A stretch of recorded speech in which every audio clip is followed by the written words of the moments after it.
Hello, everyone, and welcome to Film Seizure. I'm Jason Oliver, and with me, as always, are my co-hosts. First, Jeff Arbuckle. Hey, how's it going? And Misdirection. Chuck Moore. Misdirection. Mr. Chuck Moore, how are you? Doing all right. Doing all right.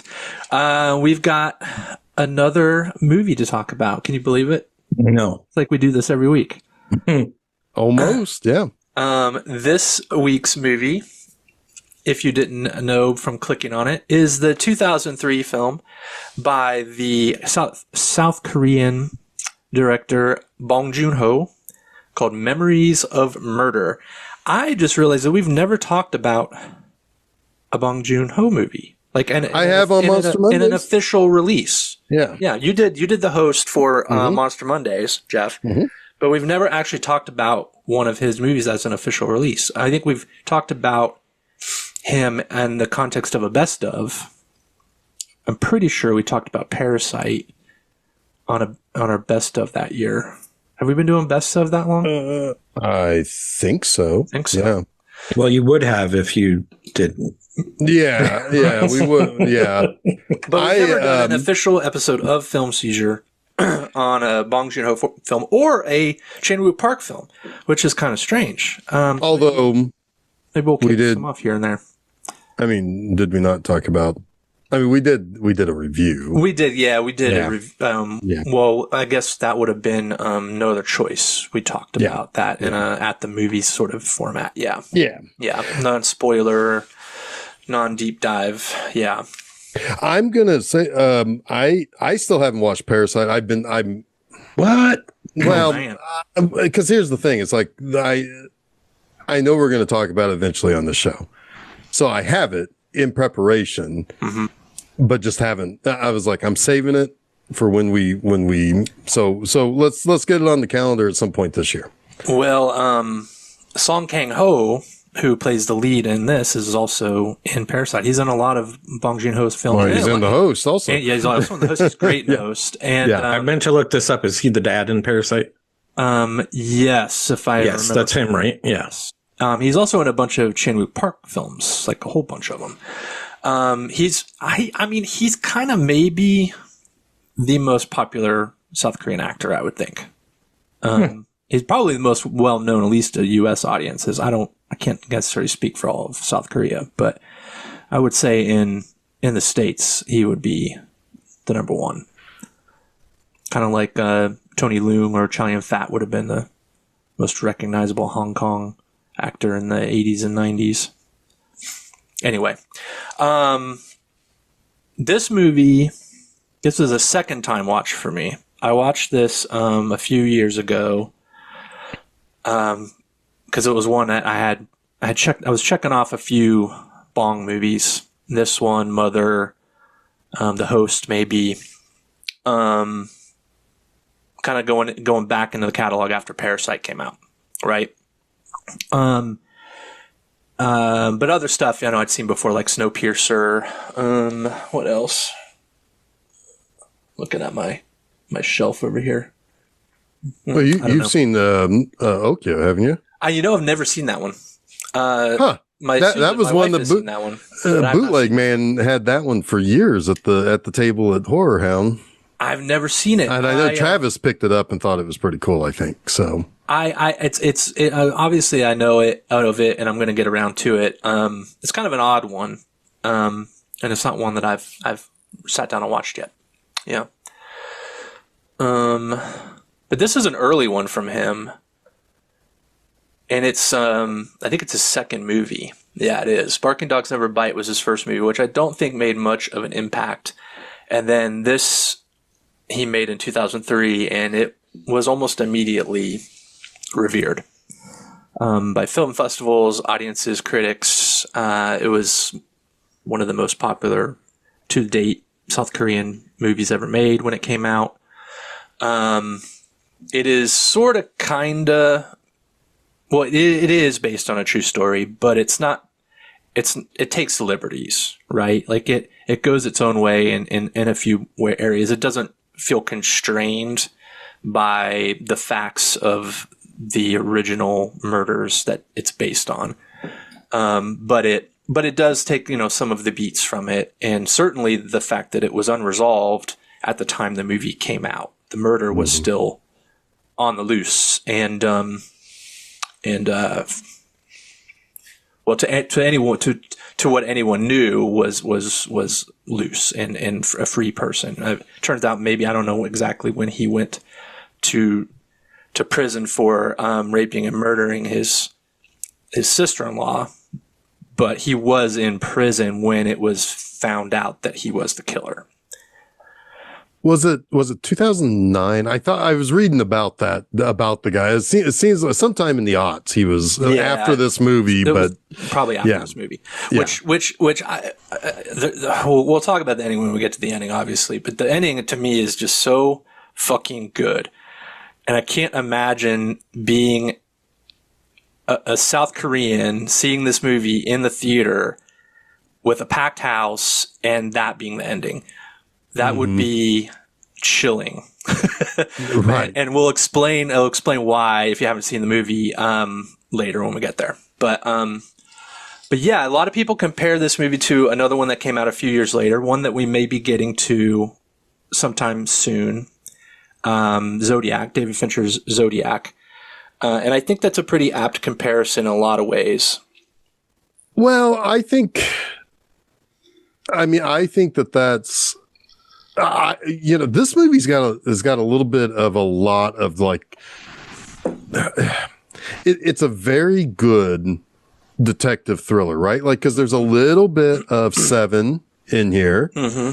There's a little bit of Silence of the Lambs in here. There's a little bit of or at least, I mean, if nothing else, the feel of these types of movies, if not like anything that's directly on screen that makes you think about this. But like, I will also admit that the first 30 minutes or so, I was kind of struggling a little bit. And we can kind of talk a little bit about that when we get there. But the back half of the movie is absolutely stellar. Yeah. When they actually because it is important to understand one thing, that this is based, because this takes place in the mid 80s, like 1986. And it is based on the first recorded serial killer. Mm-hmm. So you're dealing with people who don't deal with these types of crimes. Right. And when they start doing the work there, oh boy, this movie shines at that point. Yeah. So you've got our lead detective who, and what's his name in the movie? Park Do-man. Yeah. And him and his partner, Cho is his partner. Yeah. They live in a little provincial town. Yeah. In South Korea, right? I mean, yes, like you said. I mean, it's rice paddies. Just right. Exactly. They're not used to any kind of violent murder like this. Even the detective then who comes from Seoul. Yeah. He's never seen anything like this when he arrives, right? They're all out of their depth. And then the other thing I think that, because it's not totally apparent, right? Like when you talk about that first 30 minutes, there's a lot of adjusting you have to do to the culture and to the time period.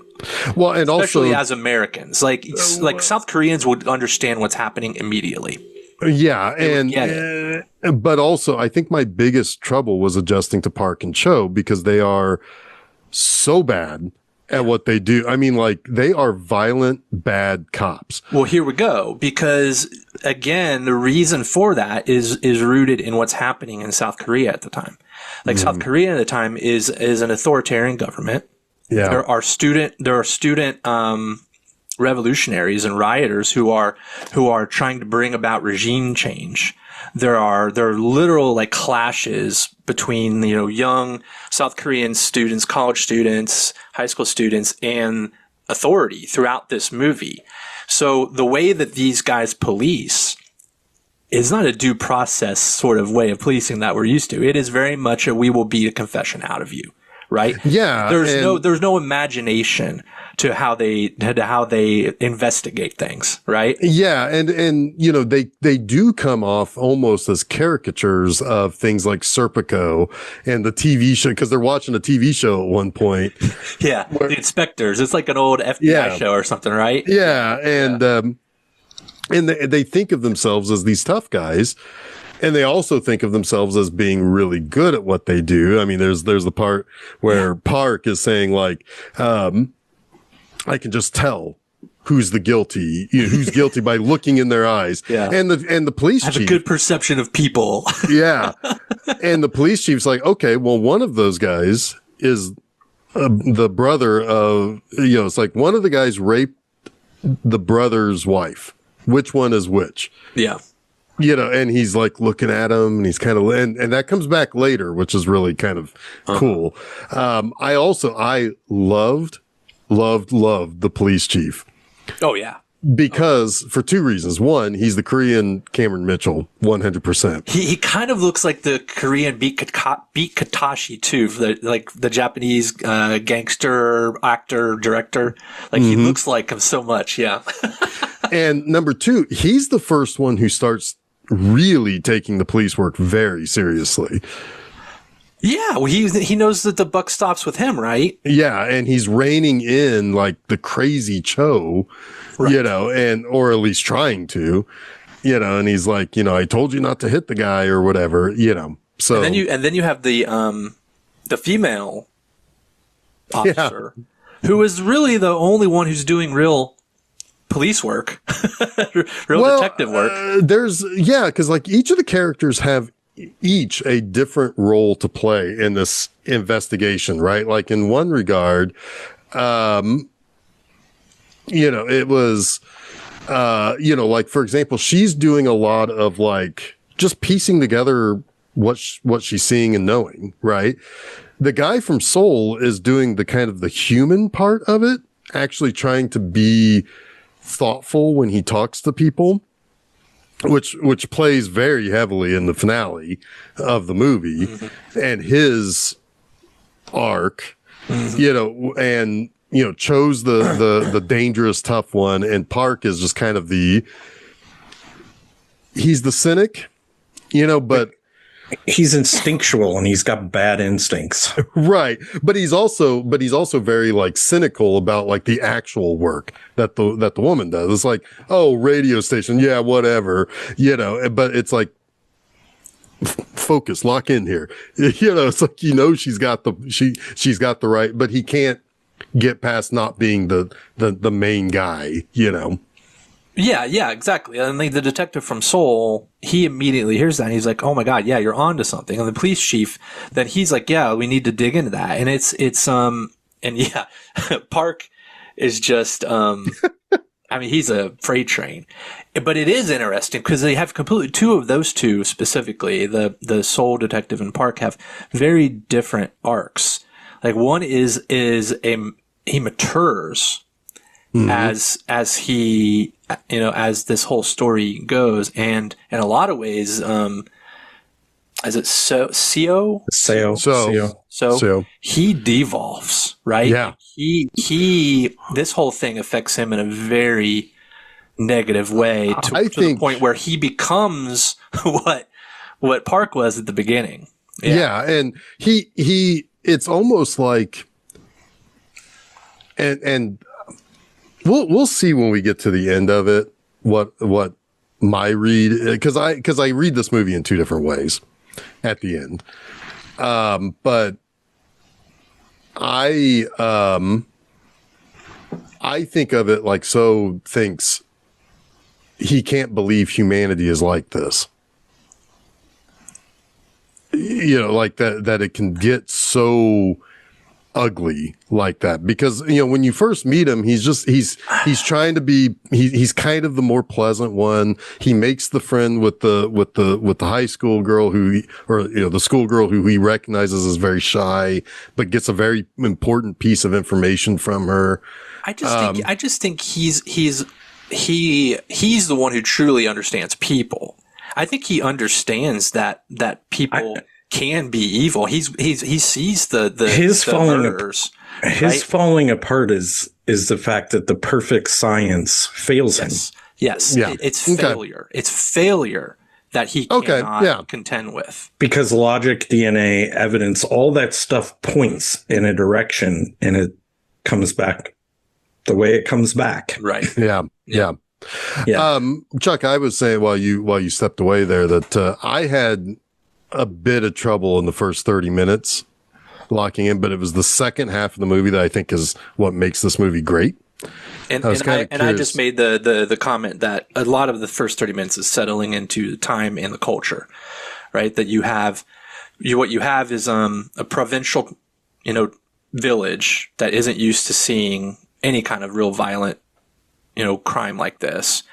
And then combine that with the fact that South Korea at the time is a very authoritarian state that is in a time of regime change through young student protesters who are fighting the authority and trying to bring about democracy. So that's why you have a lot of these like blunt force, tactics to policing. It's like, we'll beat the confessions out of them type of policing, right? So there is no nuance in police work at this time and in this place. Yeah. I was fine as long as people were falling down hills. and flying kicks, kicking. Flying kick hadn't happened. Well, I guess that happened to the cop when he shows up. But yeah, and just before that, the lady fell down the hill. But people keep falling down the hill, and it was just cracking me up. So I had no trouble settling into the comedy of this movie. That hill is a problem. Yes. At least 3 people fell down that thing, and it's not even that steep. Yeah. I also mentioned it is the second half, when you start to learn about who these guys are and you really start to understand them, and then they kind of cross. Also, the intersection of the two, and the going the other way. Sorry, the discovery of the first 2 bodies also kind of come right on top of each other, so it's a little bit jarring as well. And I couldn't remember. I had to look it up. I was like, wait a minute, was the first murder a flashback? And now he's finding the body, the first body in the present time now. But I was like, no, it was just my brain messing with me because I knew the ending. It must have rained quickly that time. It was 2 separate murders, probably weeks apart. I think they at some point they tell how many weeks each murder was committed based on the decompositions of the bodies. But yeah, so it feels like they just happened one right after the other, but in reality, they just found the bodies one right after the other. Yeah. Yeah. Which is a little confusing to just jump right into. I think, I get that, but I think they wanted to get to the point because one murder is not a trend. Right. Yeah. Right. Yeah. So it doesn't put the city and the cops in the kind of turmoil that we have a problem on our hands. Exactly. Does. So they got to the problem quickly. Yeah. If that makes sense. For sure. I also mentioned, Chuck, that the police chief was my favorite guy in this because he was the Korean Cameron Mitchell. He's fucking nuts. I love him. But he's also the one who is not drunk enough, but he is drunk in that one scene. Yeah, that's true. But he is also the one that's locks in first and kind of reins in. Well, he's or tries to rein in Park and Cho. I think part of that too is part of embarrassment because they go through the whole rigmarole of having their pictures taken for the newspaper because they're convinced they've got their guy, and then So just kind of destroys that whole theory. Yeah. It's we're embarrassed. He's like, all right, we got to listen to this guy now. Yeah. And stop beating up all of our suspects. Oh my God. That's a really the first time I watched this movie, I didn't fully understand the scene where Cho is beating up everybody in the restaurant, but I totally get it now. That was my one negative on this movie, and I completely understand it now. And I think I'll talk about it when we get there. I just kind of missed it. It just, again, a cultural thing that kind of went over my head. But anyway. I like that he also had a kick and slipper Yes. Yes, this won't leave marks. Yes. And that was like, that's so fucking funny too, because that's the leg.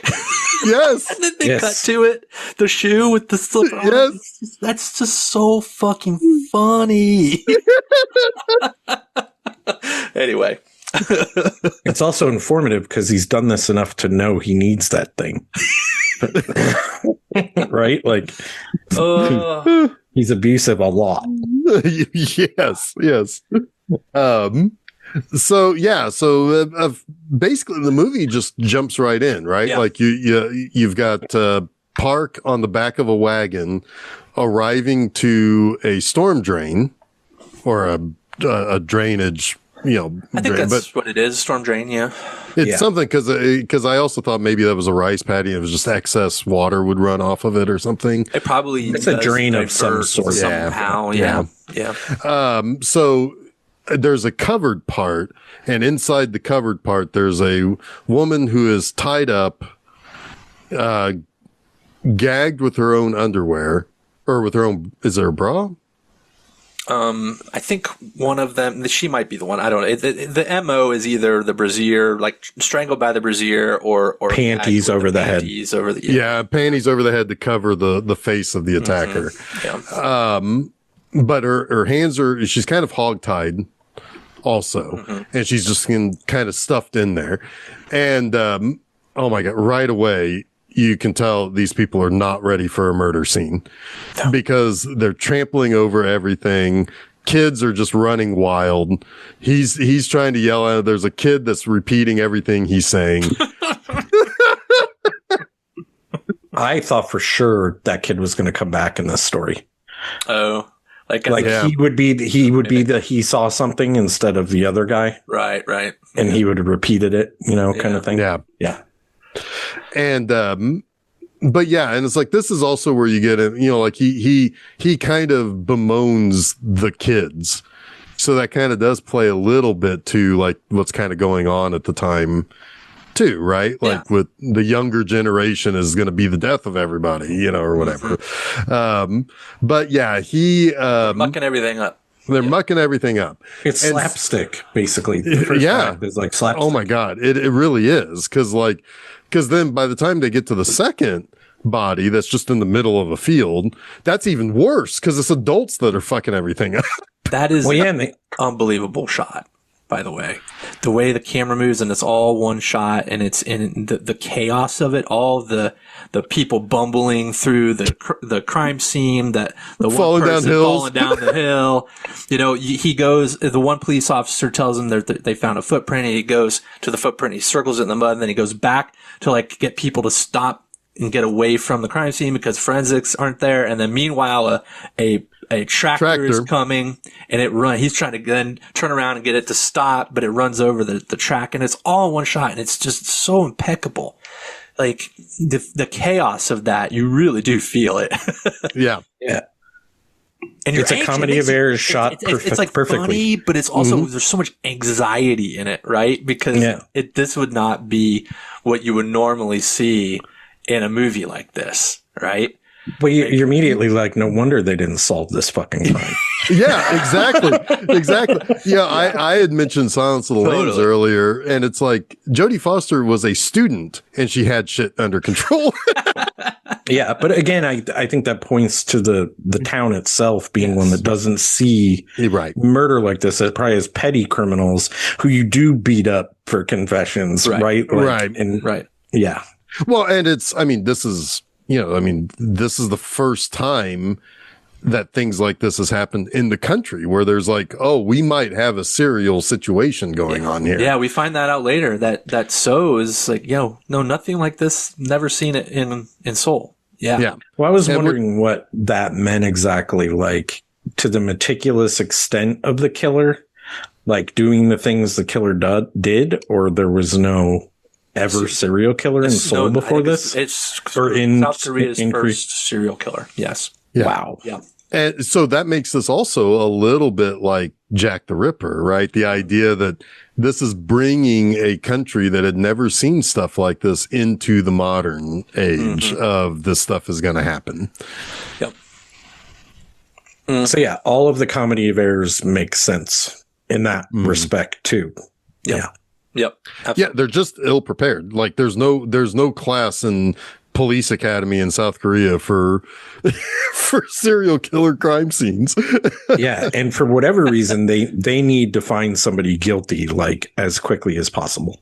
Yeah, I mean that's probably how they operated. You know, it's absolutely. like crime, find the crime, crime maker, and then bust up crime maker's face. And yeah, bust him up and flying kick him until he confesses. Yeah, exactly. I mean, that's what happens, right? They well, the first guy, it's like, well, there's this kid that's mentally handicapped. Let's go get him. Yeah, no, yeah. He's ugly.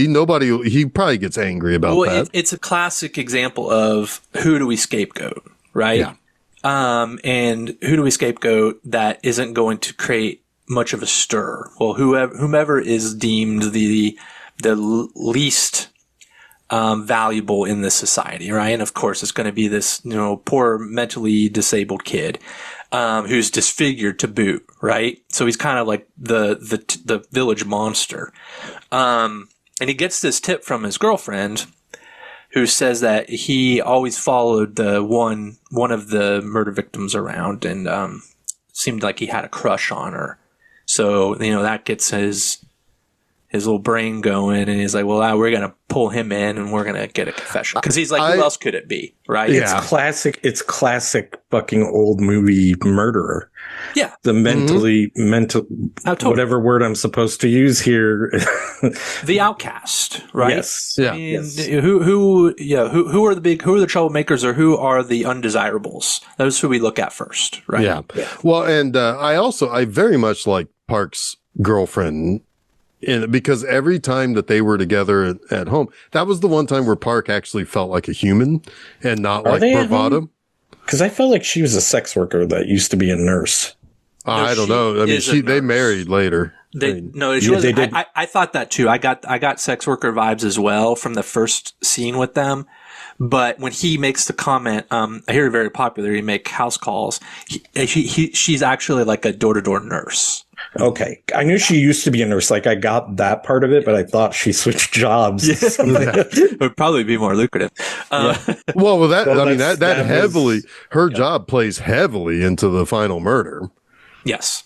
Yes. And you could tell she keeps doing that stuff. At least she's doing it because she's doing nurse work on him. I almost feel like she maybe was a sex worker first and then became a nurse. Maybe.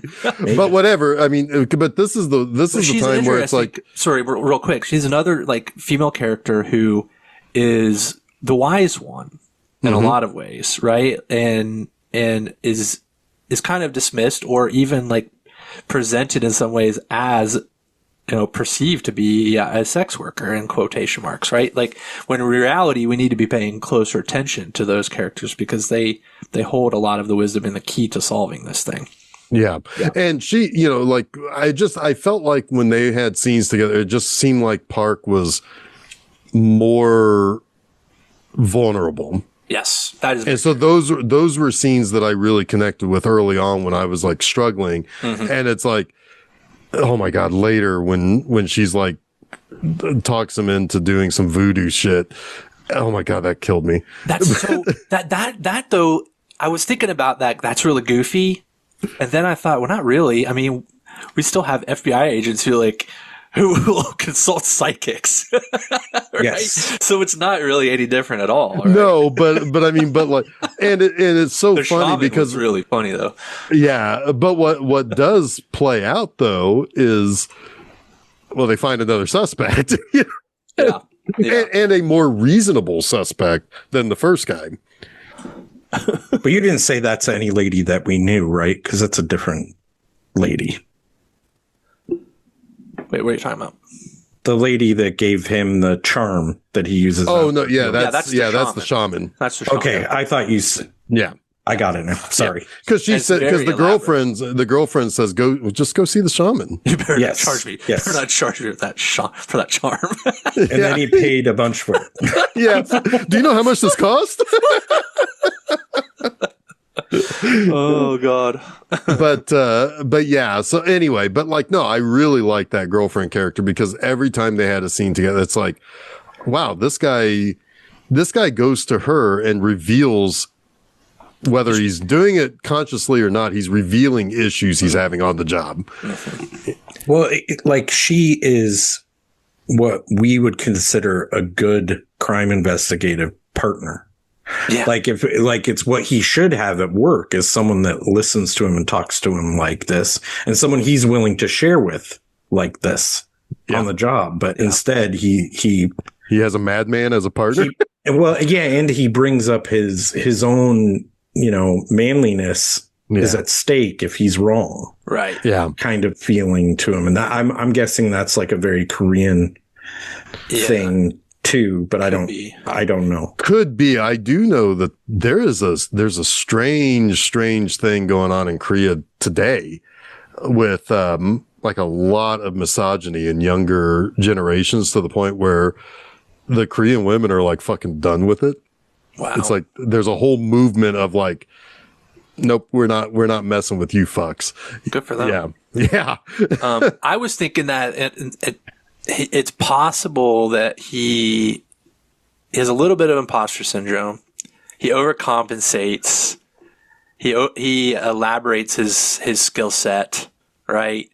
But when he's with his girlfriend, yeah, you're right. There is a vulnerability there. He listens to her for one thing. Yeah. Which he doesn't really listen to anyone else for a long time in this movie, but her. No. She does ground him. She allows him space to kind of like contemplate and also kind of gives him a little bit of, I think, emotional guidance, right? She can heal him. Yeah. She is, yeah. She's like an empath healer for sure. Yeah. Yep. So we've got 2 murders. Then we've got So, who comes into town and gets immediately attacked.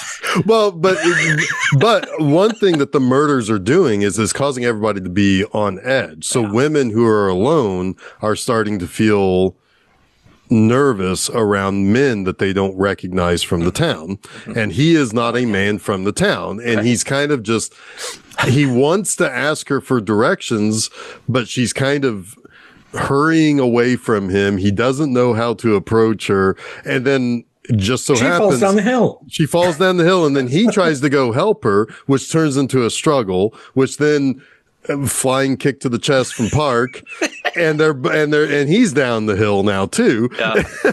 they're like wildly throwing haymakers at each other, and he's like, "How was I supposed to know you're a detective? You fight pretty bad." Or something like that. Yes, exactly. Oh God. But yeah, so now we have the big city cop. Yeah, like so many times we've seen that comes in and infiltrates the small town police force. What's interesting about this one, which is kind of turns things on its head, is the big city cop is the one you like. Yeah. Right. Yeah. Right. The one you respect the work. Yeah. Yes. He's here to actually do the job. Yeah. Not just try to fit, square peg into round hole. Like, right. And he also seems like he is better trained than the rest of them, where like the other guys got hired as a cop. He maybe really did go to a police academy or something, I think first punch second. He believes in what, I don't know, there's probably a name for this on the force, but the scientific method. Sure. Well, he's right? he has a true some investigator. He has some sort of criminology background. Yeah. Plus, also, you think about it, provincial town. Everybody knows everybody, right? That girl always said she was going to go to Seoul. Right. Right. So you make assumptions about things. You're too close to it. In a city, you don't know everybody. Maybe 1% of 1% of people, if that. So you have to be more meticulous in how you go about getting information, like in any kind of crime. You can't just come around like beating people up. Everybody's just going to clam up. You've got to actually like be able to read people and interview people effectively. And he doesn't have the bias of knowing and doesn't have the bias. Yeah. So he's kind of like, it's funny when he comes in because they arrest the mentally challenged kid. I say kid, but he's probably in like his 20s. And Park and Cho are just, classic good cop, bad cop, abusing him, trying to coerce a confession, feeding him details about the not as much as we come to find out but details about the murder, which is a really good twist, actually. Yeah. That's pretty smart because you don't really see them giving them those details. It gets implanted in your brain as an audience member that that's what happened because it's also what So thinks, right? Mm-hmm. And he's the smart cop, right? But anyway, that the first suspect, the kid is Baek Kwang Ho. So he's that's I think it's Beck is Baek. I would imagine it's Beck or Bake or Anyway, Kwang Ho is kind of like observing this silliness, but he doesn't really believe it. He's like, maybe it could be this kid, and he kind of lets them do their thing while he's kind of sitting around the fringes. He's contemplating things. He's reading the case notes. He's kind of getting up to speed, right? One thing they definitely say, I think it's Park that actually says it's like, well, you like the girl and you have that hideous scar on your face. She probably was repulsed by you. Mm-hmm. And that's why it made you angry, right? It makes you angry that people are repulsed by you. Mm-hmm. And so you can see them trying to lead him on. He's planting a motive. Yeah. And what ends up happening is they take him out into the woods and they start digging a grave for him and tell him that it's going to be you in there if you don't, tell us what you did. And he starts giving them details of the murders. Like they're prompting him, but they're not prompting him with these details. He's giving them these details. And so is like, I mean, I'm sure you've told them all these things. Of course, he's just regurgitating what you want to hear. And like, no, we didn't. He's like, yeah, right, whatever. But he figures out that what's his name, the mentally challenged suspect, Kwang Ho. Kwang Ho. Let's just call him Kwang. Kwang. All right. Kwang has he's got burns on his hands, and he can't even make like he can't even grip his hands. Well, he's also got webbed fingers. That's what it is. His webbed fingers. Yeah. And he's not able to grip because they know from the autopsies that these women were strangled, and he would not have been able to make a grip tight enough to do that. Or tie the knots. Yeah. Cause the fingers aren't nimble enough. Yeah, exactly. And so he's like, this isn't your guy. Like he looks at his hands. He's like, this isn't your guy. And of course, they all go ballistic. They're like, oh, you're coming in here and screwing up our case. But, well, you can't argue with argue with it. Right. I mean, it's like, it takes a certain amount of force to strangle somebody, even if it's with something wrapped around somebody's. It takes a lot of force. And if the kid's don't got it, he don't got it. Yeah. But so this is where we get to the shaman. It's like, okay, well, if you want to find this person, you got to go see the shaman. And they get this ink stuff. And he's like, Park is telling Cho, it's like, it's like when this dries, it will reveal the face of our murderer. It just so happens some guy is coming out to jerk it. Yeah. To some panties and underwear. There's some panties and bras. And now this guy does seem like the type that could be, based on just this interaction, they may be lucked into the guy. Right. Sexual perversion. He's got the underwear. Yeah. I mean, it's kind of weird. I mean, who just goes out into the middle of the woods and jerks off on some lady's underwear? We all knew that in 1986, the porn was in the woods. So of course that's where you would go. The porn was in the woods. Always. Oh my gosh. That's so weird. Why is that? Well, it's largely private out there. You know? I mean, and it feels good. The wind and everything. Yeah. Yeah. But he came from the work site, because there is this industrial work site. It looks like a rock quarry of some sort. It is a what it was a particular gypsum. It was gypsum. Okay, because that's like the main economic driver of this village, other than probably some of the rice paddies and things. But there is this large gypsum quarry. Yeah. So he comes up from that, and he's just like on his lunch break or something. Hey, man, when the mood strikes you. I forgot my Lunchables, but I had these women panties. He's wearing women's underwear, but he also, in his underwear, is another pair of bra and panties that he pulls out of them. And it's a masterful shot too, because he's got this one flashlight, and the flashlight shines down on his package.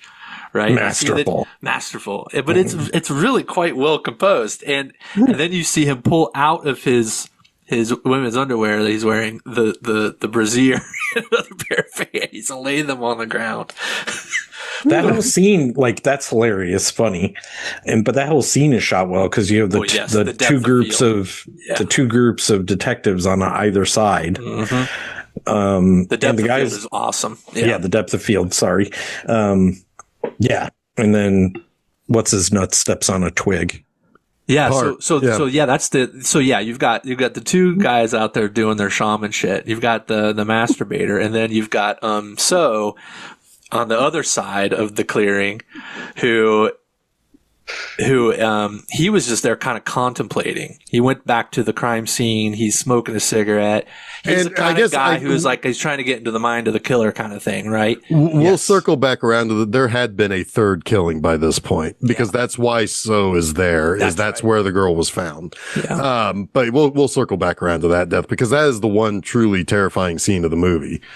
Yeah. And it comes with, was the rainy night ritual just then too, all around the same time? It was just about to be discovered that was the ritual. Yeah. Yeah. Yes. Well, let's go back to it. Let's talk about it. Yeah. So we catch up to this scene, because this is a really good scene that we can dovetail back into. Yeah. So there's a woman that is, I don't know if I don't think she lives by herself necessarily, but she's home alone. She's listening to the radio. Rain starts to come down, and then she needs to go for a walk someplace. And so she puts on a raincoat, which is red. She has a umbrella, and she goes for a walk, but she starts to realize that maybe something isn't safe about this. Theoretically, this is the fourth killing. Theoretically, sure. Because So brings up the one that they hadn't connected yet earlier. Yeah, right, just for anyone who watched the movie. Yes. Correct, Chuck. So they,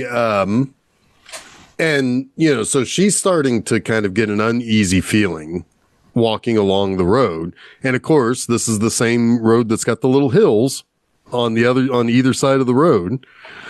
And she starts to kind of pick up her pace. She kind of and then out of the blue, flashing in her flashlight that she's holding out in front of her, is a guy that comes crawling up out of the thing and attacks her. And kind creepy of little run up there. Oh God, yeah, it's very creepy. Yeah. And she, and it kind of, I think it shows a little bit of her being tied up and everything, but it's all kind of quick cuts, and then she gets discovered at that point. That's one thing I want to mention real quickly. You've hinted at it a few times. There's no explicit violence within the murders themselves. Like, it's a lot of implied things, and sort of the lead up to. But I don't believe that there's an actual murder that takes place on screen in this movie. Can you think of a moment? I can't think of a moment. No, because actual on-screen murders. Yeah, and I think part of that was Bong. I want to say I heard him or read something where he's like the victims' families were still around, and he wanted to be sensitive to that. Yeah. Yeah. No, I don't. Yeah, I don't think you actually see it, because you see the guy run up and grab her, and then you see the aftermath. Yeah. And it's effective, right? Because a lot of it more is like what happened in your mind, and Right. you know what they know. You get it all from the forensics and from the autopsies. Yeah. Well, and then a little bit later, you hear it kind of recounted. Yeah. Yeah. In pieces. But yeah, so and so that has brought them to look around it, because the body was found near the quarry. Yes. So that's what's brought them here. And so you've got So just kind of doing detective work, looking around, pondering it. And you got the two goofballs doing shaman shit. And Park steps on a twig, and then there's a big chase. Yeah. And they chase him. Man, that's good. Yeah. It's a really good chase scene.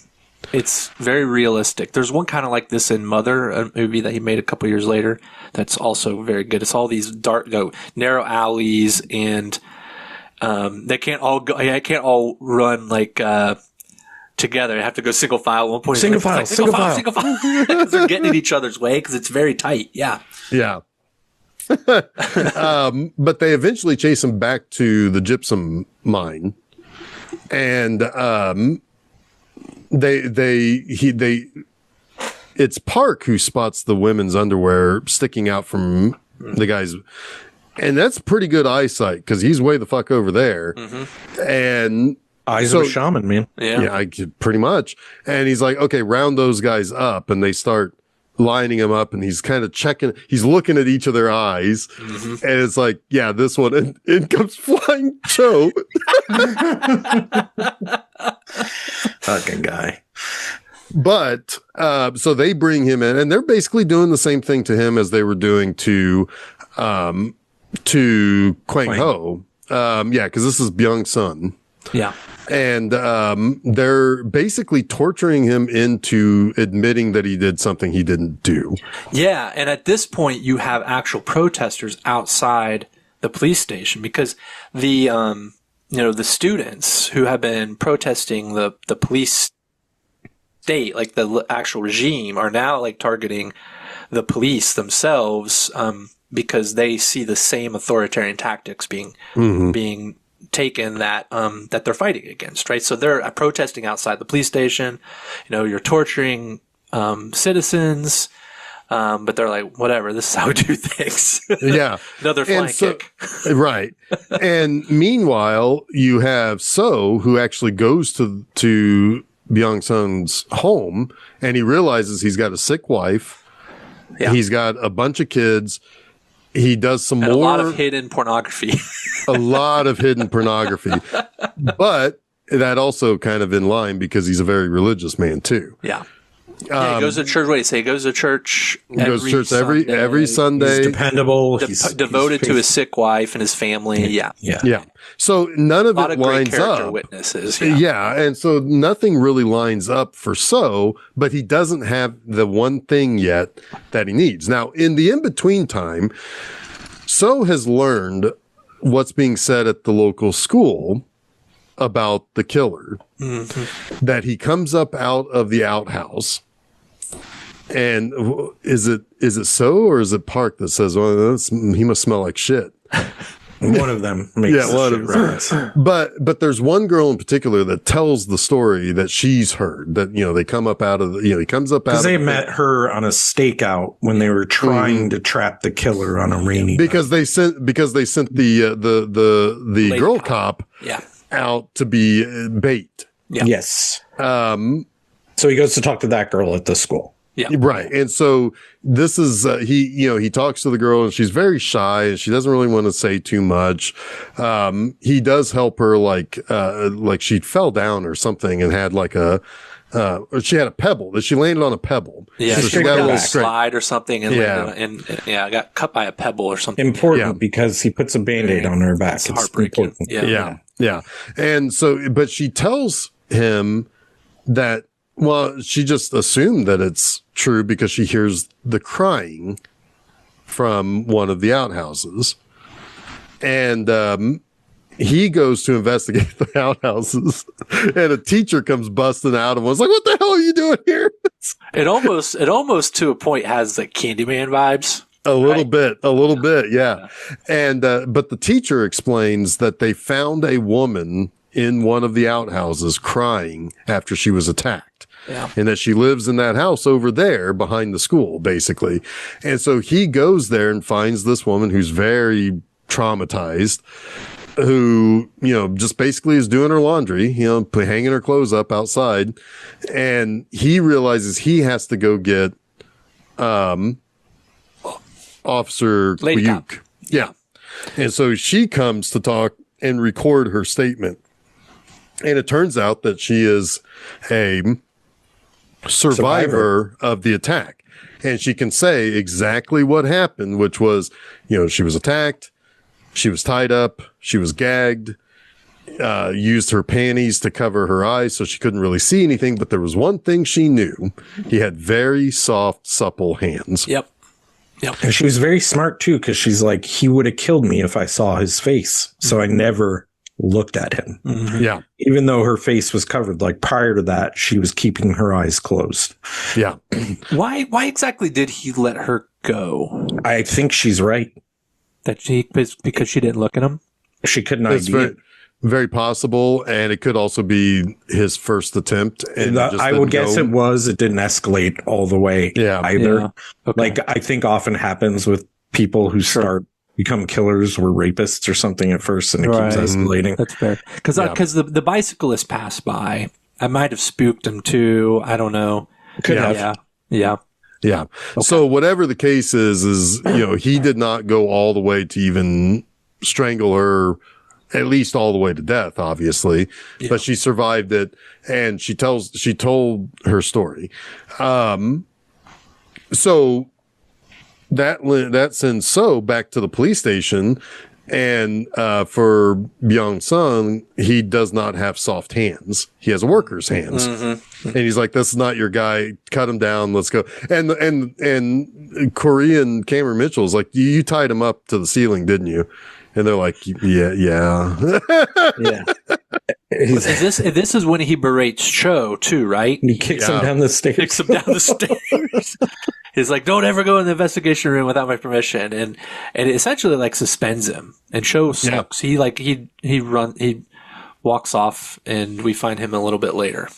Yeah. One other quick thing here, just the juxtaposition of So and Park. Park reminds me of Gene Hackman from The French Connection. I've been trying to come up with it like the whole movie. Yeah.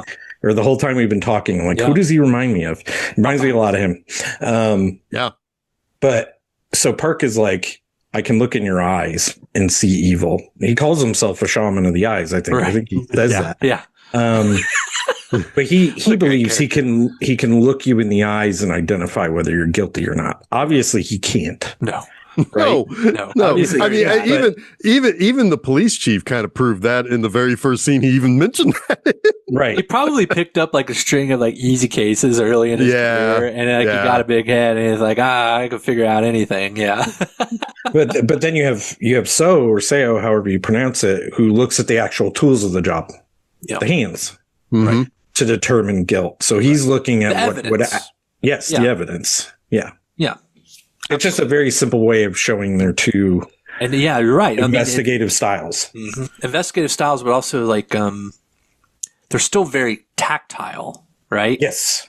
They're very like human, but one is a direct corollary to the evidence, and the other is more of an instinctual feeling. Yeah. Or the soul. You're looking into the soul right. He thinks that he can see the nature of the man. Yeah. Yeah. Right. Which is funny because one of the guys is from Seoul. Yeah. And he's not the one who's looking around inside there. And he's not the one with the stinky shoes in his car.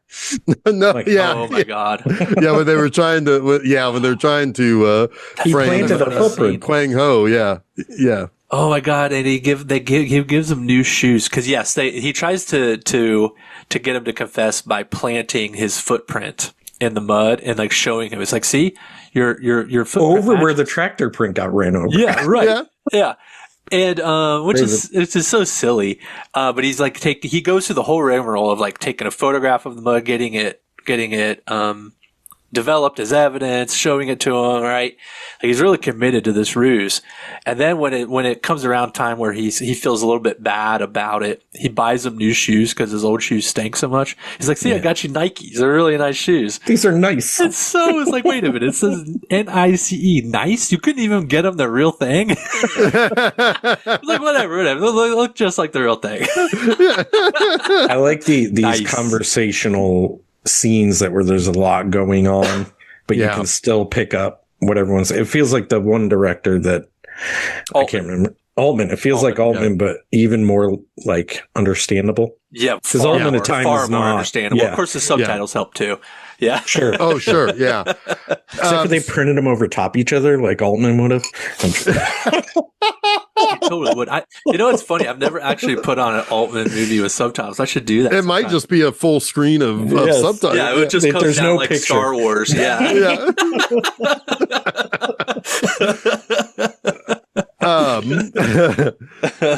So at this point, this is where we start to understand there's a pattern to all of this. Every girl was killed on a rainy night. They were all wearing something red. Mm-hmm. And turns out that every time that it rains, a particular radio program that the lady cop listens to every night will get a request to play a song called Lonely something. Sad song or sad and lonely, something like that. Lonely song, something like that. Yeah. Something like that. And it's a very it's a song that people have heard, but it's not a song that plays heavily on the radio. It's so a bit it's kind obscure. of a deep cut. Yeah, it's an obscure song. Yeah. So it stands out. Mm-hmm. And there's always a very specific, here's a lonely song for a lonely man on a lonely night. Yeah.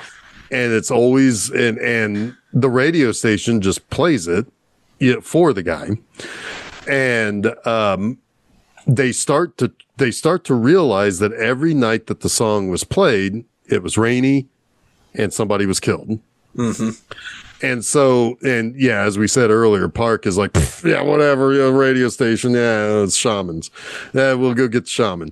He was trying to say that they needed to look at the pubes of every man in the city. Oh my God. He's a total baldy. He's a total baldy. That makes perfect sense. There's nothing left over. Yeah, he's like, a Buddhist monk. So should we go? There's a Buddhist monastery nearby. Should we go, start investigating? And the police chief and So just stare at him like, are you fucking moron?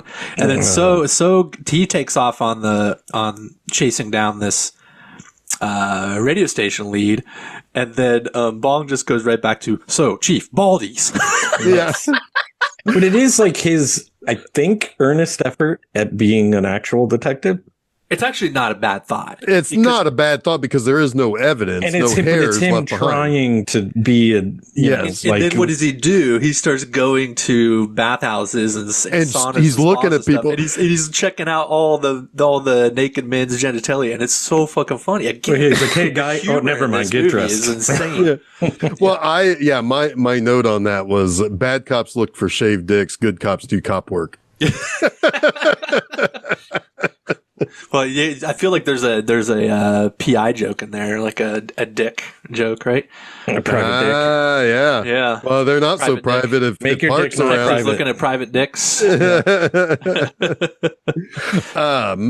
There's kind of like a Big Lebowski joke in there too, because of my brother Shamus. What? You're an Irish monk?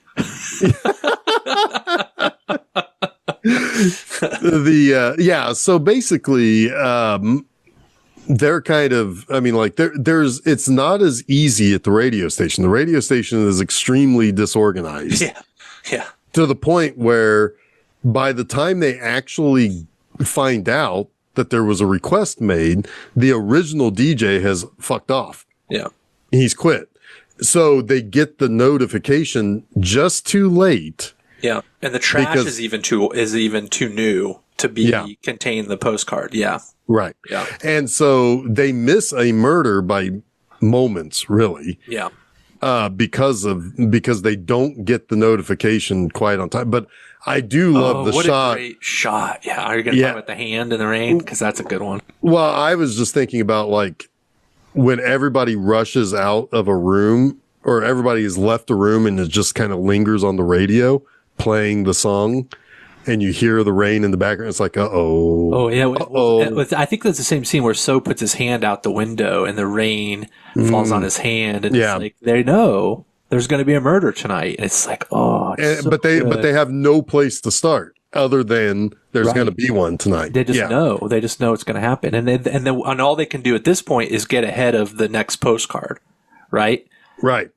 So they're like, they're hopeless and helpless to the fact that a woman's going to be murdered, but the best they can do is get more evidence to help them stop the next one. It's like, that's got to be so frustrating. Yeah. Yeah. Oh, and even the police chief calls to see if they can get more help, I believe, right? And he's like, there's no one available because they're suppressing a protest, like all of the reserve police. Yeah. Yeah. Yeah. Yeah. So another murder occurs, and it's at this point that they do get the postcard, right? They get that before they go to the restaurant. It's the good news that comes out of this is that Yeah, and so they do find out where the postcard was sent from. Yeah.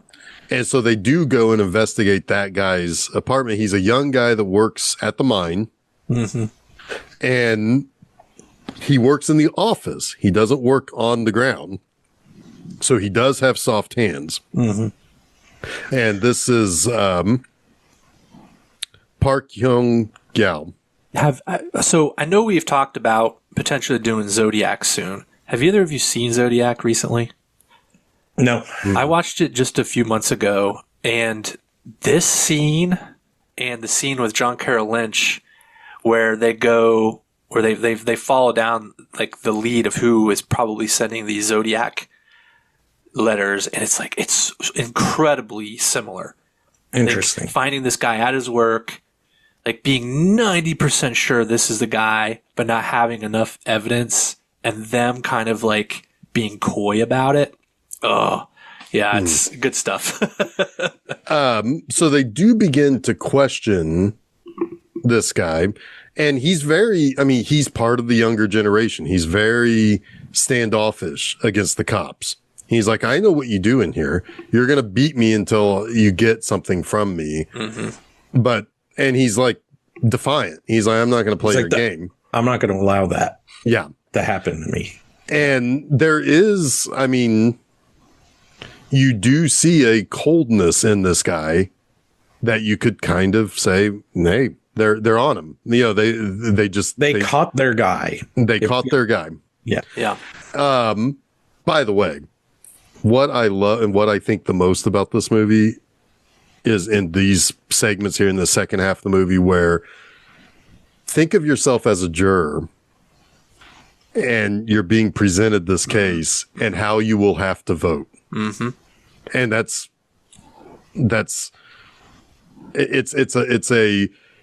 a treatise on how the justice system is supposed to work in our system, right? It's like, you know, if you don't have that one thing that is, you know, you can't say guilty. Right. The reasonable doubt, right? Yeah. They have circumstantial evidence. At best. Yeah. Yeah. Yeah. They've got the postcard. Yeah. Now, you know, because it's all corollary. It's not right. Exactly. evidence. It's like, because like the guy may like the song enough to ask for it to be played. That doesn't mean that he's driven to kill because it's played. No. It's very, very likely that you have a man who likes to hear that song in the rain on the radio, and then another man who uses rain as cover to do his murders. Yeah. Very, very likely those two things. And the song is coincidental. But his hands and his demeanor are enough to make you think. Totally. Exactly. You're being led. The hand and the postcard, it all feels like all right. You are being led to want the justice for the victims. Yep. Yeah.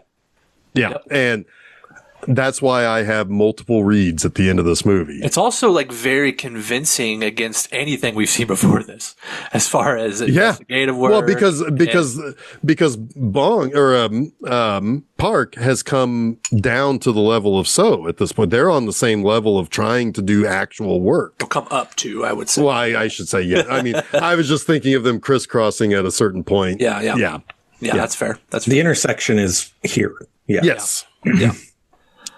Well, they're both convinced. They're the only thing we're missing. Well, what they need is the DNA evidence. Yeah. Because one of the things that they pulled out of one of the victims, and this is creepy as hell, is pieces of a peach that have been shoved into her cervix, basically. And I mean, with the pit. Yeah, with the pit. Yeah. And so, and it gets to the point where So is do you know how many pieces of peach you put into her? And he starts counting them all. And it's he's starting to lose it a little bit. And at this point, Park is the one kind of standing back whoa, it's whoa, it's kind of put off by how So is handling the interrogation. Putting this into them, it's almost like he's almost having an out of body experience watching how he treated suspects. Good. Yeah. Yeah. And so anyway, but they don't have enough. They just don't have enough. So they have to basically, they especially have to let him go because eventually Cho comes into the room and kicks him. Yeah, so this is when he gets suspended. Yes. Yeah. He is effectively off the case, but now he's suspended. Yeah. Yeah. And this is when we have the insane bar restaurant brawl. Yeah, so before that happens, Park and So are talking, and they're talking about Kwang Ho. Yeah. And they come to the realization that he recounted the murders. Yes. As if he was watching them. Yes. Not as if he committed them, which makes sense. Third party. Because he followed the girl. Yep. So they go back to the restaurant that his uncle or his dad, I think it's his dad, dad owns. Mm-hmm. Which I love that too, real quick. Let me interject where Bong is like, yes, this is what I've been trying to tell everyone. He knew all this stuff. I wasn't feeding this information. And so it just assumed that he had been because he saw his tactics. Yeah. Right. Yeah. Right. And this is a movie that masterfully pulls back from the earlier parts of the movie where even when I was struggling with that first bit of the movie, when this came back up, I was like, oh my God, that's brilliant. Yeah. It's a movie that rewards you for your patience. Yep. Mm-hmm. Mm-hmm. Yep. Because if we knew this whole time that Kwang Ho was not fed this, it wouldn't have the same kind of impact. Right. We're with So, right? Yeah. Right. Yes. Yeah. He's the good guy. He's the good cop. Yeah. We want to be on his side. Yeah. Yeah. So they go there to find Kwang, but Cho is there drinking. So go ahead, Jason. I know you love this scene and probably have a better. I don't know that I love it, but I understand it more than the first time I watched it because it just seemed like a little bit random. But there's a few things going on here. There's a few levels to this. You've got Cho, who is obviously distressed that he has been suspended, right? So he's drinking heavily. You have this entire restaurant of people who know he's a cop, who are talking shit about him and the cops in general because they can't solve this crime. You've got everything on TV. Some of it's talking about the crime. Some of it is just talking about civil unrest in general. Right? Like this backlash against the authoritarian state that he's a part of. Right? And it all just boils over. and he loses his mind. You could even argue that the older people in the restaurant are starting to side with the younger unrest, and he's lost the people that looked up to him. He's lost it. He's lost his place in the world. Yeah. In that moment. And he does not know how to react in any other way than how he always reacts, which is flying kicks. Yep. Well, it starts with a bottle to the TV. Yes. And then flying kicks. So in a lot of ways, this is kind of the end of that type of policing as far as this movie goes, right? Like that plot line has reached its abyss, I guess, if you will. Yeah, kind of, right. I mean, sure, but it comes back around in a way that is very conventional to US audiences, right? Yeah. It's very Seven in a lot of ways. Yeah, yes. But yes, I don't think I quite understood it all when that happened the first time I watched this movie. I don't know, maybe it was just I wasn't completely settled in to all. I was tracking the culture that was happening, but a second time around, I was like, yeah, man, I got it. But he gets a rusty nail and a piece of wood to the leg. He's beating up Kwang's dad. Yeah, and a girl. He's beating up everybody. And even So and Park can't break this shit up. It's like they're powerless because he's so out of control. He's a madman. But when Kwang hits him, there's a nail in the board. Yeah. Gets him right in the leg, and that puts an end to his shenanigans for now. Yeah, and maybe his life. We don't even know. I think he survives, but he will. Yeah, I think. Do we see him again? I don't know if we see him again. I think we do, but I don't. Well, we only see him in the hospital, I think. Yeah, we don't see him after. I don't know if he survives. All we see is his shoe. Yeah.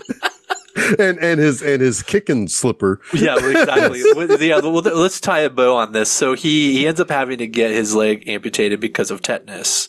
But thankfully, it's below the knee. Thankfully, yeah, be happy it's below the knee. But oh my god, the doctor is like, he has had enough of these fucking cops. Oh, he's like, tetanus is don't mess around with it. It's like, yeah, you idiots. Yeah, idiots. He calls them idiots. Yeah, because he doesn't go to the doctor right away, and he's got bad tetanus. They have to amputate his leg, and then yes, it's one of the funniest damn shots in the movie. It's just a cut to his boots, which Bong has mentioned a couple of times before, is like military style boots with you mean Park? His little kicking sock on it. Yeah. Park has Park or so. Park is yes, thanks. Park has mentioned it, and so yeah, he'll never kick with that. But there is like Park's reaction to this is one of like, he says he's like his brother, but there is because he says that the Cho doesn't have anybody, so I'm practically his brother. Yeah, but there is this understanding in him that the old way is gone. Yeah.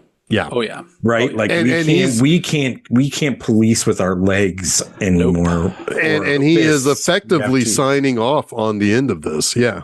Yep. Yeah. Yeah. Yeah. Absolutely. Which makes sense when it jumps forward 17 years, what he's doing. It makes sense when the tables are turned. Yeah. Even before that, in our big climax, right? Yep. Yeah. Yep. So we're getting here to the big climax where you have so they question Kwang about like, you weren't telling us that you committed the crime. You're telling us you witnessed the crime. How did you witness the crime? I used to hide under like a pile of grass, basically.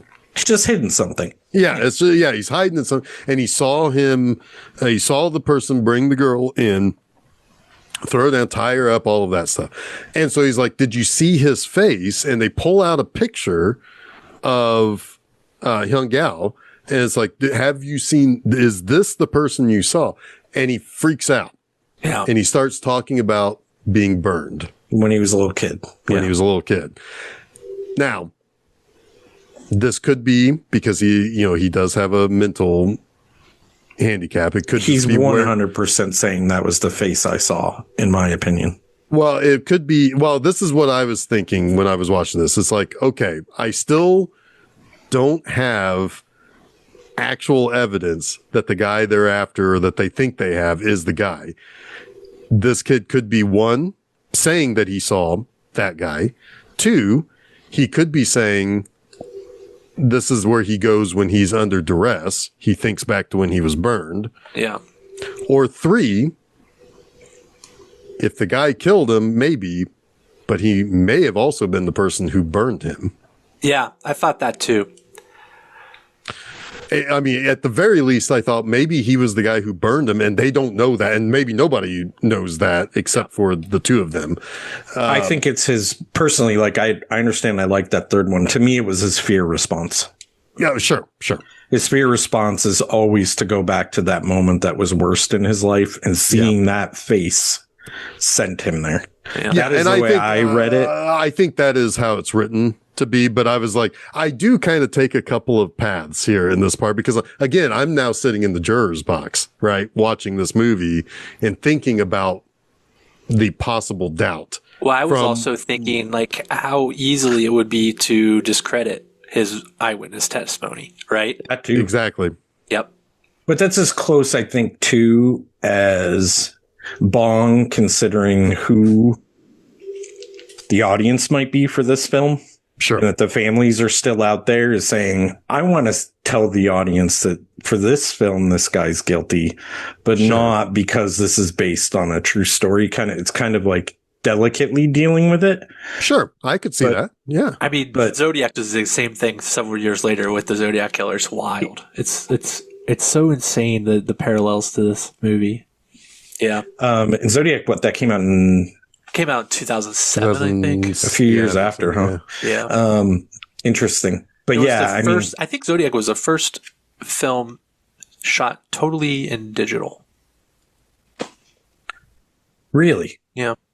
Interesting. So anyway, even if we're going to get an admission, maybe major studio film shot totally in digital. That should probably qualify. That could be because I thought Attack of the Clones was the first full digital, but that's not a studio film, technically. But I could be, I don't know. I don't know. No matter what way you read it here, you're not going to get confirmation. No, because the college kids come and start beating up the other cops. Right. It's like, hey, they're roughing up that guy over there. Get him. Yeah. And which causes Quang to freak out and run as a train is coming on the tracks.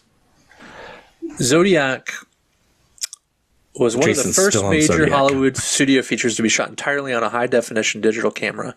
It is often recognized as the first major film to use completely digital, tapeless production workflow. Oh, okay. I think part of Attack of the Clones. I think you're right. I think it's the big battle scene in the Coliseum thing that was shot on digital. It says other notable films predating Zodiac include Wind Horse and Star Wars Episode 2, Attack of the Clones, which was the first to use 24p high definition digital. Jar Jar was probably filmed on film, right? Jar Jar, just Jar Jar. Jar Jar is only Jar Jar is on film, and he's superimposed in. Yes, here too. But yeah, this like I knew it was coming, and it did not prepare me. This is like another major blow for Park. Yeah, right, because he's trying to get an actual piece of evidence the right way. Yeah. And it literally blows up in his face. Yeah. Because the little Final Destination.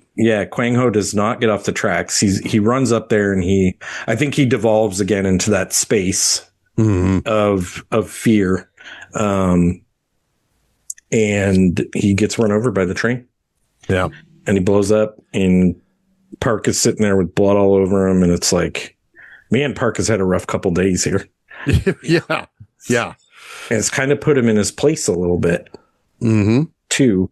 It certainly makes him wonder if this is the job for him. Sure. Yeah, he goes to his girlfriend's place, and she's like scrubbing the blood out of his clothes while he's just staring at the photo of Quang, right? Yeah. Yeah.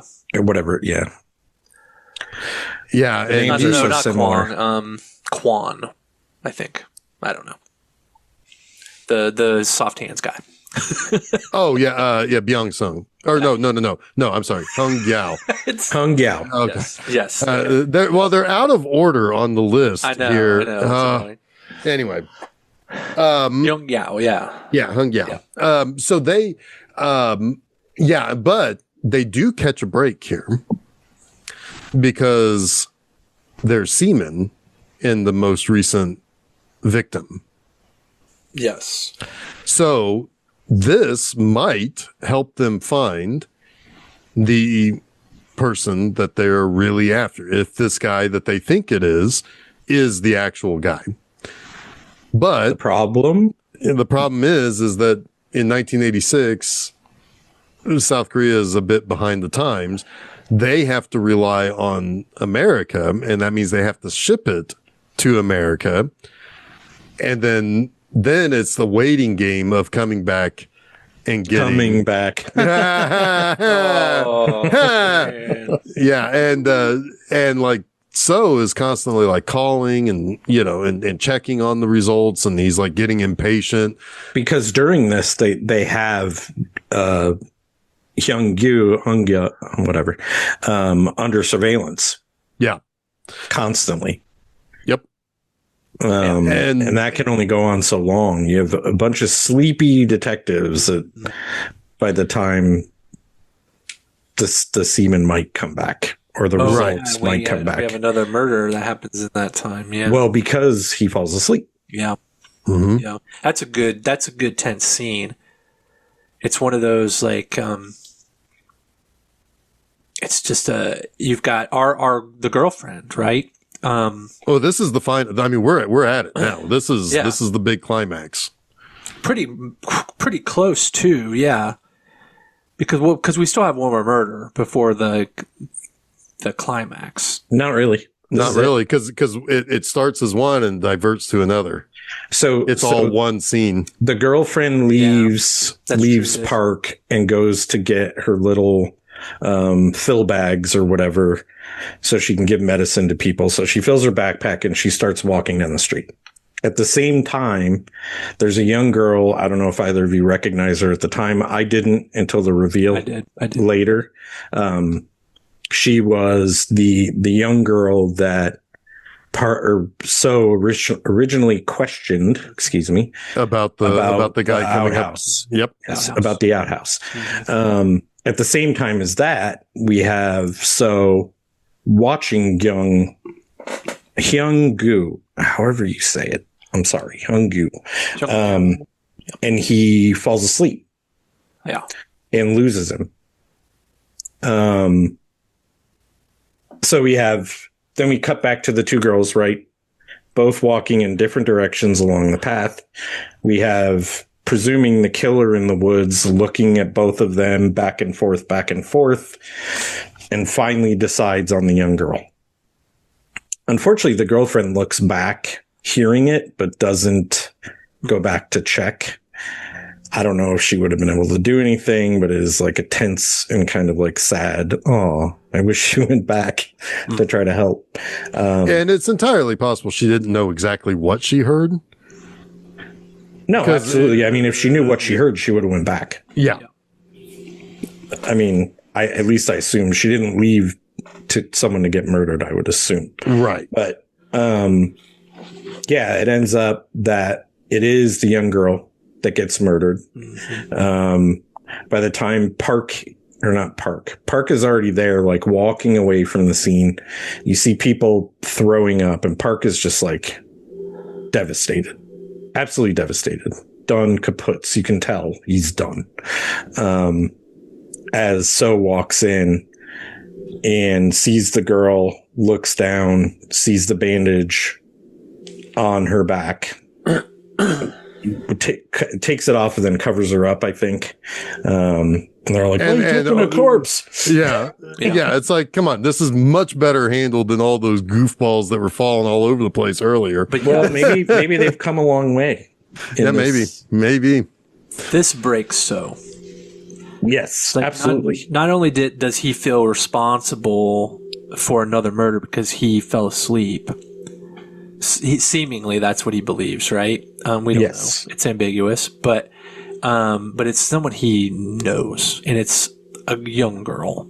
Yeah. Right. It's just like this triple whammy. Was it the small town is now small to him? Yeah. Yeah. And it's like he lives there now. Yeah. He is part of the fabric, and that's why it hurts him. Like all the things you mentioned, of course, Jason, but also that it's closed in on him. Absolutely. Yeah. And to rub salt in the wound, Hyung-gu is there at the crime scene. So he thinks this guy has come back to almost like he's gloating or something. Was he there? I didn't see him. He was there. Was he there? He was nearby because because he chases them to the train tracks. No, he drives to his house and pulls him out of it. I think he goes to his place because he's in handcuffs when he gets to the train tunnel. I thought he was there nearby and he saw him. And no, he's sitting on his floor when Park breaks in. It happens really fast, but he's not at the crime scene. Yeah. Okay. Yeah. But he's like, why I thought I must have just been real 7, right? If he's just but yeah, he goes. I guess I just missed he leaves and goes. It is a very quick. Yeah, it's very, very, very quick. Yeah. Very fast. But he takes him to the train tracks and he's like, he's convinced. He's like, you fucking did but it. he still wants to know. And this is again, right, where you're right, Chuck. It's a great point about this town becoming small for him. Like he's part of that fabric because now he's seeing things through Park's eyes at the beginning of the movie. And he's convinced of this guy's guilt, right? And he's like, but he has to know, and he's willing to intimidate, coerce, threaten, beat a confession out of this guy. And he's become the very thing he looked down upon at the beginning. Yes. Exactly. Yep. Yeah, it's really, really well done. Like that part of the story getting to this point, it makes a ton of sense. It's really perfectly done. Because we've seen it in other films where people are just all of a sudden crazy and you're like, right. I guess I know why. Yeah. This one, you know why. So yeah, he is beating him. Mm-hmm. And he's considering, because he pulls his gun out. He's considering got his gun pointed at him. He's like, tell me you did it. Yeah. Right? He's like, tell me. Yeah. Yeah, it's the same thing. Like, admit you're guilty, even if you're not, and I'll execute you. Right? Kind of like the beginning. Yeah. But then Park comes running in with the actual envelope. Yeah. And he's like, we have it came in from America. Look at this. So he's kind of holding down Hyung-gu while So goes into the tunnel, is reading it. And of course, it's a false. Inconclusive, which is false, right? Reasonable doubt. It's reasonable doubt. 100%. Yeah. A prosecutor would be very upset at this. Yeah. At this piece of paper. Yeah. Yes. So there's no way. Yeah. There's no way they're going to nail him. It's not even close enough that they could even get him into court, probably. But that's when So is like, well, I'm just going to fucking kill him. Yeah. So I know he did it. Yeah. I don't need this piece of paper. This piece of paper is wrong. Yep. Well, I think doesn't he actually say it's a lie? Yeah.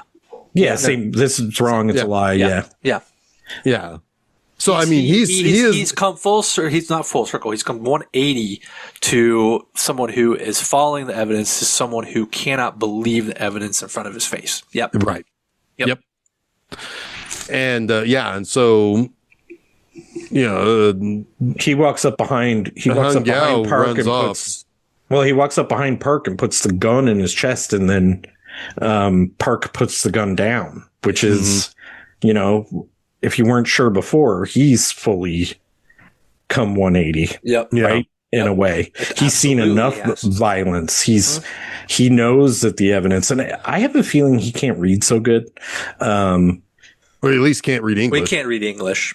But he also wasn't reading the paper on the earlier. I forgot about his presentation. That was pretty funny. Oh, yeah. And that could have just been bad presentation, but it looked like I think it was just a joke about his presentation skills. Okay. Everyone was kind of like falling asleep. Yeah. But yeah. Well, because he's never had to do anything like for real, you know? Yeah. I mean, right. Yeah.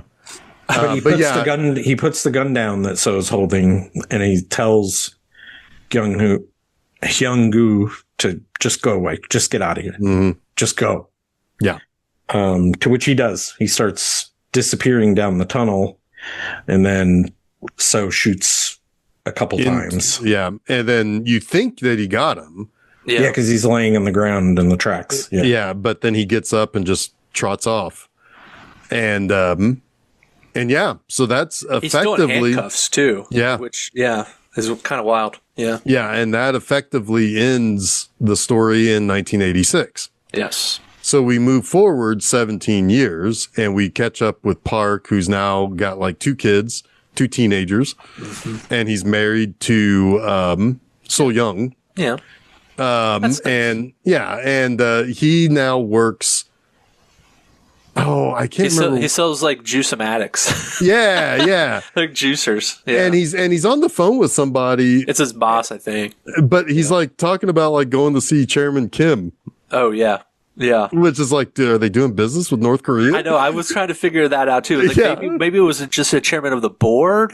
No, he says Chairman Kim. I know, but Chairman Kim might be the chairman of the board of the company. Or he's like also the chairman of the Communist Party of North Korea. No, but it's probably a joke we don't get. Maybe. Could very well be. Telling his Could very boss. well be. Yeah. Because they are laughing about it. Yeah. And so it's like, I just thought that was all very funny. Yeah. Yeah, I thought that was, I was like, oh, that's kind of funny. Anyway. He immediately seems like he's in a better place. Yeah, because he enjoys his job. He even seems a little thinner, right? Like he seems like he's in shape. He has life. Yeah. Even when he's kind of like giving his son shit at the breakfast table. About playing games too late. But are you good? Yes, I'm very good. It's like he might as well be good at something. Yeah. Yeah, right. But it also looks like they live in a nice place too. It's like he's done well for himself after getting out of the game.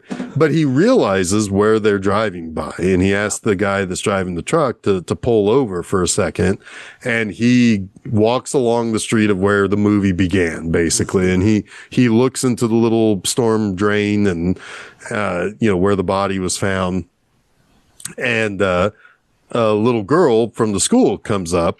And it's like, what are you looking for? Or what do you see in there? And it's like, oh, nothing, just looking in there. And she makes mention that he's not the only person who's come here, that somebody else has come here and has told her that he's come back to a place where he used to do something.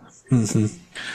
And he asks what the guy looked like, and she can't really put any kind of description together. He's very forgettable looking person. He's ordinary. He's very ordinary. Yeah. Just normal. Yeah. And that fills Park with, well, I mean, it could be read a lot of different ways, right? It's mostly, I think, written to be like a horror, but also maybe a little bit of obsession coming back. Maybe a little bit of just, he breaks the fourth wall. Yeah. Yeah. It's very clear. He's looking at us. Yes, he is. And he's saying, I know you're out there. Yep. Yeah. Yep. 100%. And you could be in the theater right now watching this movie. The people that are watching this movie, he could might be next with to you. Yeah. Yes. Yeah. Chilling. Absolutely chilling. Yeah. And one of the things that I thought about also was, again, thinking about this from kind of a few different angles, aside from staring back at it, because I mean, part of the theme of this is staring into the abyss, right? Yeah. Oh yeah. We're both staring at each other at this point, But I was also thinking about how most of the time what's the most common thing about a serial killer?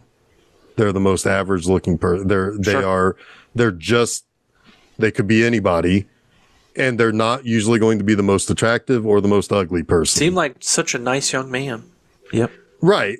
But that's all they can ever say about a guy. Right. They don't know anything else about him. They can barely even describe what he looks like. I also like, I watched the Guillermo del Toro interview on the Criterion disc, and I like what he said about this too. When you think about the name of the title of the movie, Memories of Murder, right?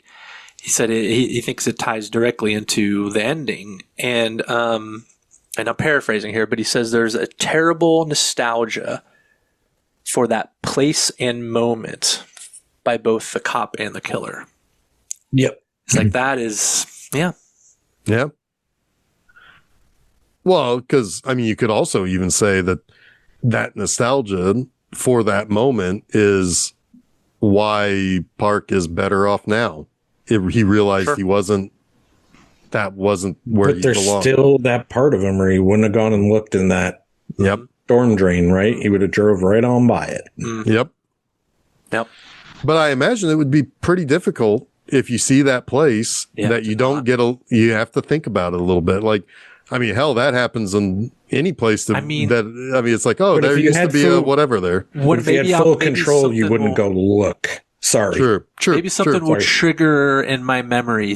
Maybe there'll be some shred of evidence that went undiscovered, right? Like that constant nagging of not knowing, of not being able to solve it, I think you would live with for the rest of your life.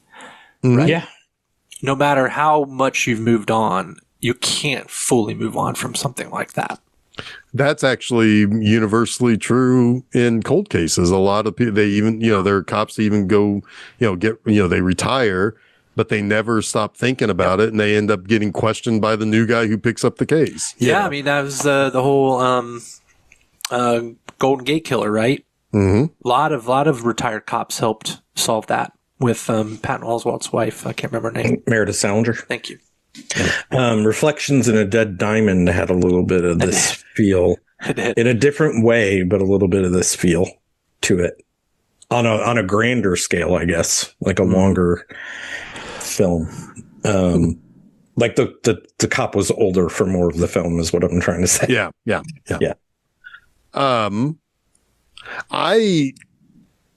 I know that the movie is written that, Hyung Yu is probably the guy, but again, if I'm in the jury, I don't got it. It's not guilty. Sorry. Yeah. Especially in '86, I don't think these things were as exact as they are now. Yeah, and I don't even know if you can entrust them. Like now, they're like 98% or something. Back then, it was down lower. So I think this is kind of where the movie fiction doesn't match the reality of the case, right? They didn't have this strong of a suspect back then that they had this DNA connection with, right? It wasn't until many years later. In fact, when they were able to send away for DNA samples, they sent it to Japan, I believe, and everything they got back, the DNA didn't match any of their suspects. Like they had no prime suspect. And then it was a cold case for decades. And it wasn't until like the statute of limitations are about to expire on this case. A year left or something, or in the year that they expire. Right. And they were able to get an extension, and then they were also able to I guess like they were matching up the DNA evidence they had with their new database, right? And they got a hit. And it was this guy who was already in prison who eventually confessed to all of the murders and more. He was like I think 4 or 5 of the murders that they had DNA evidence. 14. But he admitted to 14. Sorry, right? But they had him direct dead to rights DNA for like 4 or 5 or something. Yeah, It was September 18th, 2019. The police announced that Lee Chun-jae had been identified as the suspect in the killings, later identified with DNA, already in prison serving a life sentence. In For Busan. imagine that, raping and murdering his sister-in-law. Exactly. Yep. Yeah. So you start lining shit up, and it's like, yeah, I guess that makes sense. Now, I guess though, I mean, we're the prison there in Busan. I mean, I don't know if that's necessarily safe from all the zombies that are out there. The train Or the crashed trains. before. Yeah. I think in watching this movie, separating it from the real actual case, I think they had their guy and things got in the way. That's the way I feel about this. I think it's the way it's written. I think so too. Yeah. I think it was written that way, but I do like to think of the other reads that, like, you know, it's like the even though he's looking at us, there's a stunned sense that maybe they never were going to know who the guy was, that, you know, that he was going to be so, you know, he was going to slip in and out of society for all time. And I think they he were always would have gotten away forever. Yeah. Even if they had their guy, they were never going to catch him again. Yeah.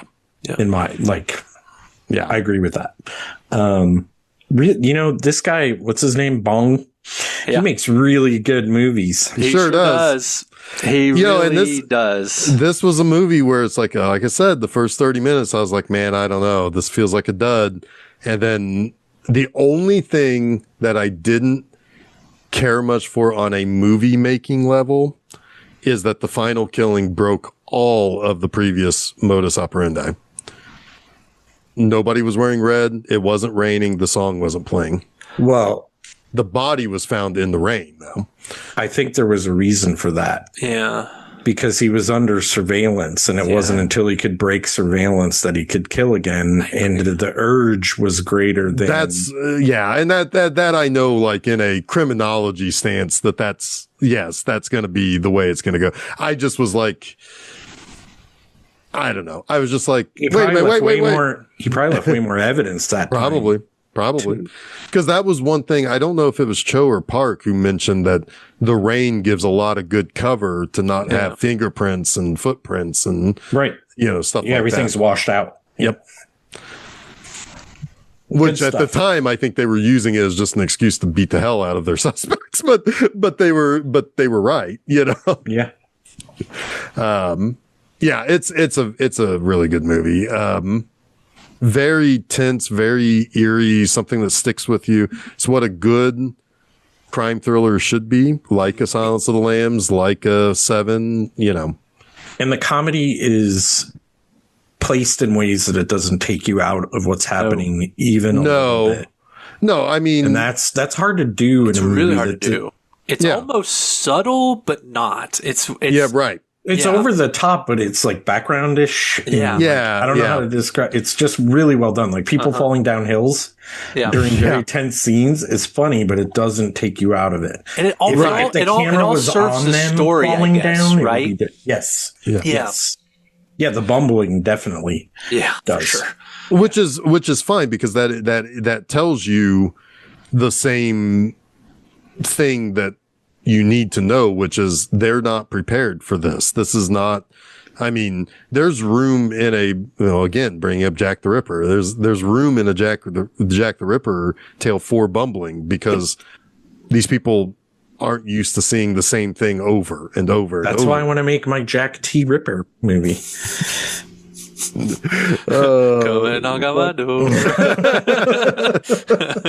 I'll be waiting for you. This is, I mean, I'm not surprised that, some people have named this one of the best films of the century. Yeah. Not surprised. Was it on that top 100 when we picked movies? Do you remember? I don't think did it make Sight and Sounds? I'm not sure. I think it is on Sight and Sounds somewhere. New York Times, 100 best movies. No, it was on the New York Times. That's why. It was number 99 on New York Times and number 49 on the Reader's Choice edition. Mm-hmm. So interesting. It's one of those two that I think will climb the charts. Yes, it has staying power, as it were, and it doesn't feel dated. Yeah, I mean, yeah. Oh, it never will. And I really don't think it has to. It's going to remain timeless. That's a smart thing about setting a thriller in the past. I know, Jason, you weren't the biggest fan of his latest movie, but as he continues to make movies to his legend will grow and his older movies legend, or not legend. Well, I mean, he's already a Best Picture winner. Yeah. I wouldn't put it past him to do it again, though. Oh, I wouldn't either. Yeah. But I mean, he broke the Oscars that year. Yes, people are still mad about it. I love it. Still mad about it. I think it's I think it's one of the rare occasions where I was literally like, it felt like my team winning the Super Bowl when he won Best Picture and Best Director. It was like, I couldn't believe it. Hey, that's how I felt with the Shape of Water. Yeah. So, Shape of Water. That was a Jeopardy clue recently. Shape of Water. Really? Yep. Well, I watched that episode. His next movie is a creature feature with a John Carpenter score. So I'll be there. Yeah. I'm gonna be there. Did you see where he asked John Carpenter to score his film during like a live interview, or panel interview or something where they were both participants? Really? Yeah, he asked John Carpenter on the spot, "Will you score my next film?" And John Carpenter said yes. That's awesome. It's like getting married at a baseball game, or getting engaged at a baseball game. Or getting married in the middle of the Super Bowl halftime show. Yeah. Yes. Yeah, he definitely cornered him. That's pretty funny.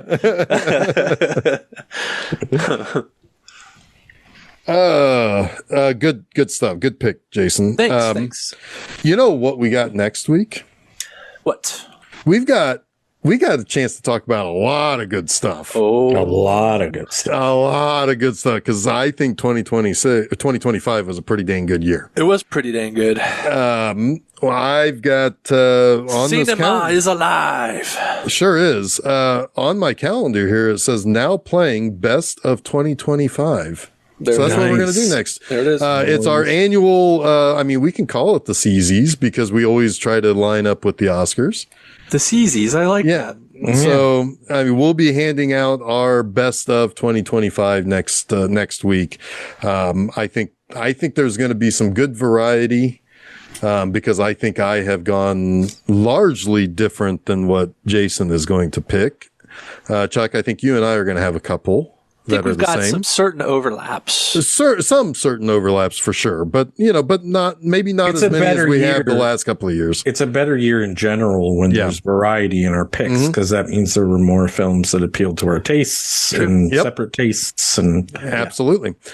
And I'm sure we'll also bring up some honorable mentions in some way, shape, or form too. Yep. So that will be on March 11th. We'll do that ahead of the Academy Awards on March 15th. So as we do. So go to filmseizure.com. That's where you'll find all of our episodes, where you can subscribe to us on various podcast sites, where you can follow us on various social media sites. In addition to that, at all those same places. So remember, filmseizure.com. This upcoming Monday, March 9th, on Monster Mondays, I couldn't believe it took me this long, but I've got Beast from 20,000 Fathoms.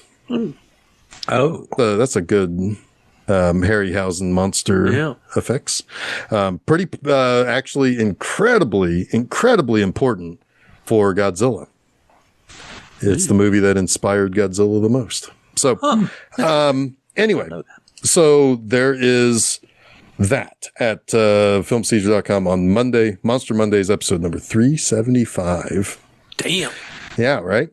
This upcoming Friday at my website, bmovieanima.com, I have a review of the final Roger Corman directed film, 1990s Frankenstein Unbound. Oh.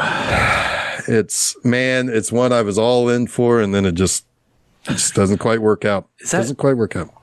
Who's in that? Is that Raul Julia? Yes, Raul Julia is Dr. Frankenstein, and then you've got John Hurt is the time traveler. Oh, yeah. I forgot time travel. He's good in it. Yeah. He's real good in it. Oh, it's John Hurt. Bridget Fonda is Mary Shelley. Huh. Yeah, she's Bridget Fonda. Her boy toys in that movie are Jason Patrick as Lord Byron. I don't remember this very well. And Michael Hutchison is Percy. In Excess? Yes. Weird. Yes. And there's heavily implied that they're all fucking each other in Well, Ken Russell's Gothic did that too.